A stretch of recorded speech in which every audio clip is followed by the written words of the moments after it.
Oh, Edward, you let your parents use me. You stole my safe. You lied to me. And you disappeared without a trace. But did you even check inside the safe before committing a crime? I don't know what you're talking about. I didn't steal anything from you. Cut the act. I know you took it, but guess what? There is no money in that safe. What? No money? But I thought you said you had savings in there. I did say that, didn't I? But I replaced the money with something far more valuable. My name is Mary. I am 58 years old and I have always loved saving money. It all started when my mom opened a savings account for me as a kid, and I got hooked on watching the numbers in my passbook grow. So I diligently saved bit by bit, starting with just $1. Seeing my savings grow by a few cents in interest each year always brought a delightful surprise to my younger self. Soon enough, my interest in finance grew to be my career. At the age of 27, I started working as a financial planner and giving people advice on asset management. One day, a friend from college asked me to help an old childhood friend named Edward, who was in serious trouble due to gambling and his parents' debt. I agreed to meet him and see how I could assist. When I met Edward, I couldn't help but be charmed by his handsome looks and refreshing smile. He was really honest with me from the start. He came from a very problematic family. Both of his parents were having a gambling problem and he was burdened with their debt. I gladly offered him my advice. I never expected that would lead to something more. But life has a funny way of surprising us. As time went by, I found myself drawn to Edward's vulnerability and honesty. Despite his troubles, there was a spark in his eyes that showed he genuinely wanted to change his life and support his parents. He didn't try to hide anything. I admired his courage to open up about his struggles, and it made me want to help him even more. As I started giving him advice on how to consolidate his debts and reduce his monthly payments, we spent more time together. I found myself looking forward to our meetings and enjoying his company. There was something about him that made me feel comfortable and at ease. Our friendship grew stronger, and I found myself thinking about him even when we weren't together. I admired his determination to improve his life, and it inspired me to support him wholeheartedly. Gradually, my feelings for Edward started to change. I couldn't deny the fact that I was falling for him. His caring nature and genuine personality drew me in, and I realized that I wanted to be more than just a friend to him. It wasn't easy to admit my feelings, especially considering the circumstances, but I took a leap of faith and told him how I felt. To my surprise, he confessed that he felt the same way. It was as if a weight had been lifted off my shoulders and a newfound happiness filled my heart. Our relationship blossomed from there, and we became inseparable. Edward's smile became my favorite sight, and his presence brought me comfort and joy. We laughed together, shared our dreams, and supported each other through both the good times and the challenging ones. Falling in love with Edward was unexpected, and it happened so naturally, and I had let my guard down. Despite opposition from some of my friends, we got married, hoping that together we could face Edward's debt. My income was good for my age group, so most of Edward's earnings went toward his debt, while I provided for both of us. I didn't mind at first because I really trusted Edward. Years went by and we gradually reduced Edward's debt to about $20,000. It was a significant achievement and I was proud of our progress. We even had a son named Max, who had inherited his father's looks and charm. He was my pride and joy, but I couldn't help but notice that he also picked up on Edward's lack of discipline and indecisiveness. On the other hand, Edward was changing in a way that I couldn't empathize with. It seemed like his constant conflict with his parents had somehow worn him down, and he had lost his determination to change his life somewhere along the way. Edward would occasionally borrow money from predatory lenders and try to trick friends into lending him money, but I kept a close eye on him and managed to keep him in line as best as I could. As time passed, my in-laws' financial situation worsened, and they started asking Edward for more money again. It seemed like they were struggling to make ends meet, which I found really odd. I told him that I couldn't stand this situation for much longer. I couldn't be the only person who wanted to save money and change their lives for the better. Edward and his parents needed to have that determination themselves.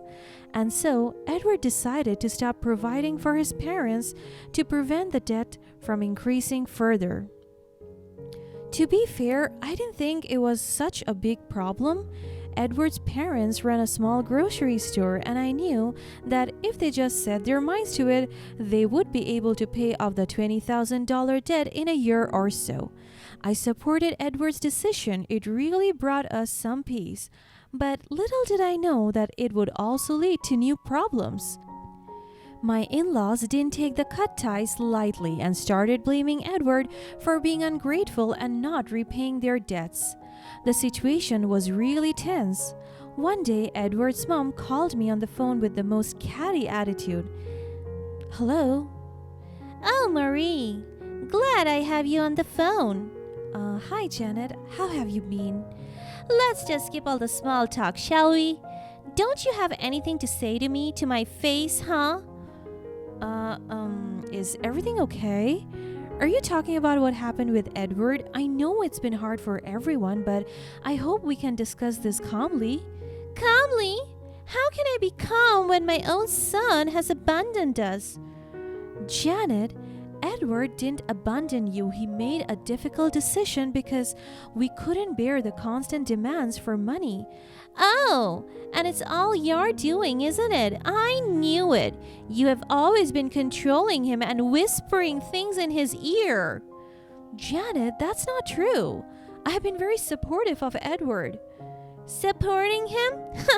I bet you just wanted him to get rid of his responsibilities towards us so that you could keep all his money for yourself. That's not fair.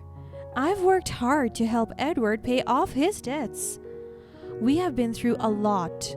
You think you know challenges? You have no idea what it's like to struggle like I do. I understand that it's been tough for you. But Edward can't keep giving you money indefinitely. He needs to take care of his own family now, and that includes our son. You're brainwashing him, I know it. He would never have done this if it weren't for you. Please, Janet, stop with the accusations. Edward is an adult, and he made this decision on his own. I didn't force him into anything. I don't believe you. You have always wanted to control him and take advantage of him. That's not true. Well, it's clear that he's changed. He used to be so caring and considerate of us, and now he's just cold and distant. I blame you for all of this. Janet, I hope you can find it in your heart to understand and forgive him. He loves you, but he also needs to take care of his own family now. I don't want to listen to your lecture, Mary. I'm done with you now. At least I know who you truly are. And just like that, my mother-in-law hung up the phone. Both of my parents-in-law refused to talk to me unless I apologized. But I didn't think I did anything wrong. I was just protecting myself and the future of my own kid. But the drama certainly did not end there. As a matter of fact, things got only worse and worse. One day, something truly terrible happened. My father-in-law collapsed and Edward rushed to the hospital to be with his parents. Turns out he had a stroke, which could have been fatal if he wasn't brought to the hospital in time. Edward decided to provide for his parents once again, and he messaged me about the situation. Edward apologized for breaking our promise of not giving them money. He was torn between supporting his parents and staying true to our agreement.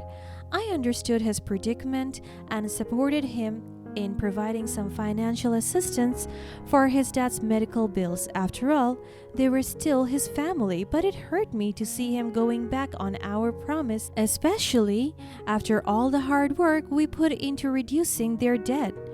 Of course, I also made it clear to Edward that the incident provided more reasons for his parents to start saving. They are getting older and their health was at risk. Edward agreed to have a proper conversation with them. Soon it was time for Max to go off to high school. He had always been a very gifted kid, so I tried to send him to the best school we could afford. Max was really ambitious, just like I was when I was his age.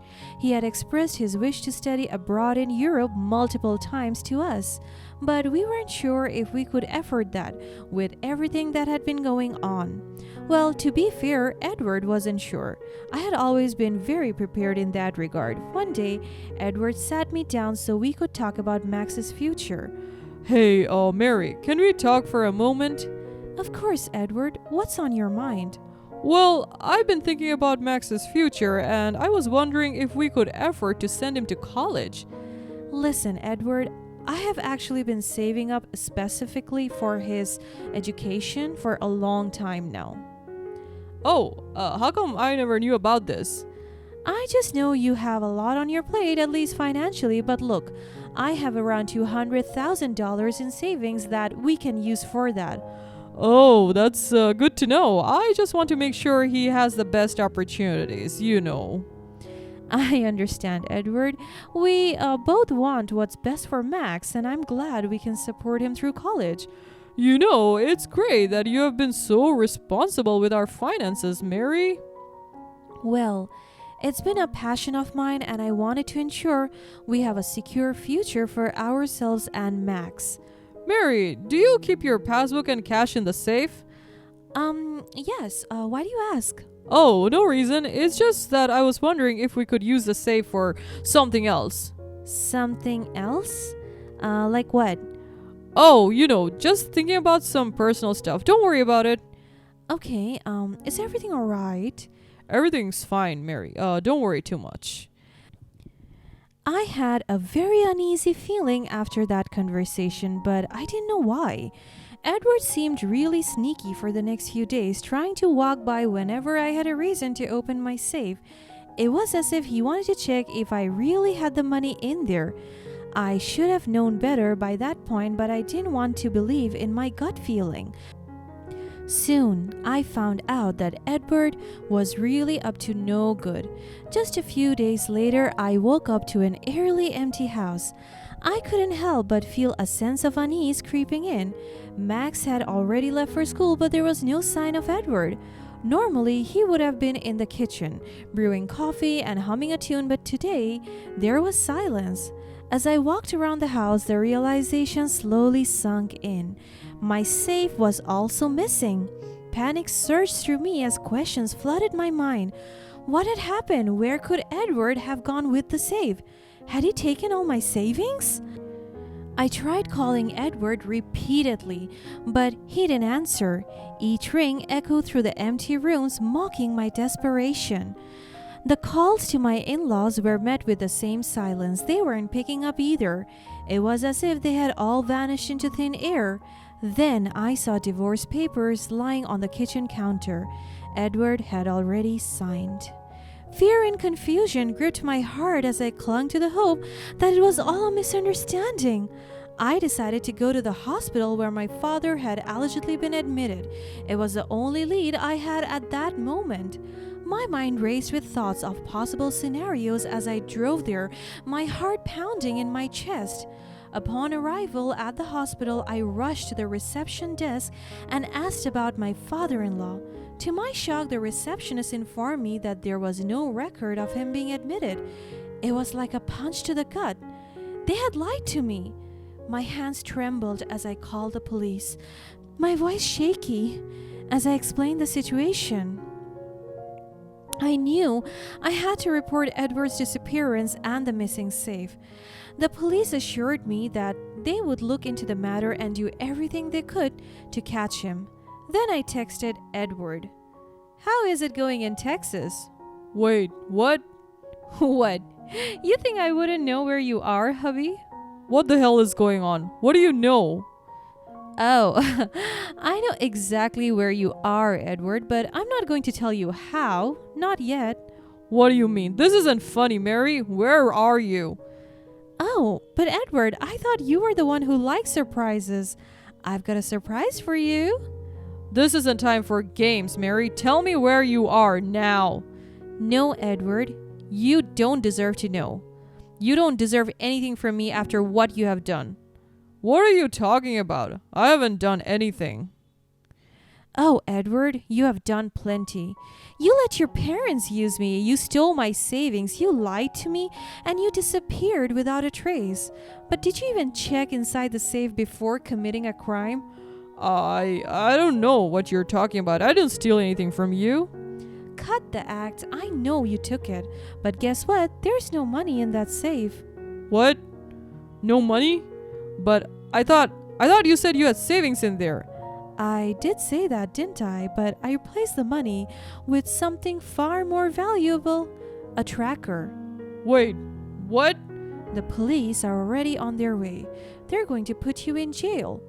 Wait, no. This is not supposed to happen. I gave you chances, but you just kept letting me down.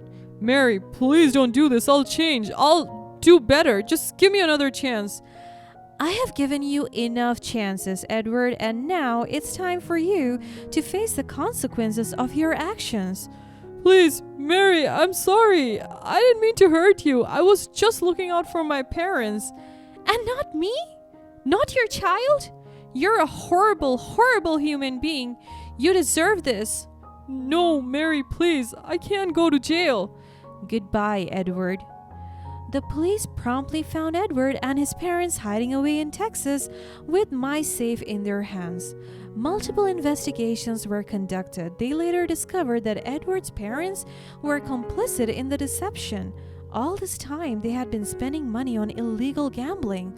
The story about the stroke had been a ploy to gain sympathy and extract even more money from me. In the aftermath, Edward and his parents were arrested for their involvement in illegal gambling and fraudulent behavior. It was a painful realization that the man I once loved had been leading a double life behind my back. The legal battle was tough, and Edward had to pay for both child support and a settlement for the debts he had incurred over the years. Amidst the chaos, I found solace in my friends and family who supported me through the challenging times. They reminded me that I was not at fault for Edward's choices and that I deserved better. Their love and encouragement gave me the strength to move forward. Slowly but surely, I began to rebuild my life.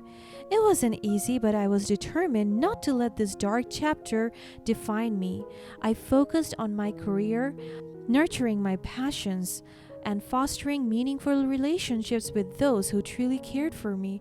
Most importantly, I forgave myself for having trusted Edward. In hindsight, there were so many red flags, but I was truly blinded by love. I owned up to my mistake and set out to help other women make better financial decisions. My son Max soon went abroad for college, but he still visited me occasionally and updated me on his life and his new girlfriend. It was heartwarming to see him happy, and I couldn't help but smile whenever he shared his stories. As I moved forward, I decided to start a new bank book and continue my passion for saving money. It had always brought me joy, and now I would focus on myself and my own happiness. Looking back, I realized that I had been putting others before myself for far too long. It was time to live for me, to cherish my own happiness, and to let go of the past that had held me back for so many years. My life may have taken unexpected turns, but now I was the one in control and I was the happiest I had ever been.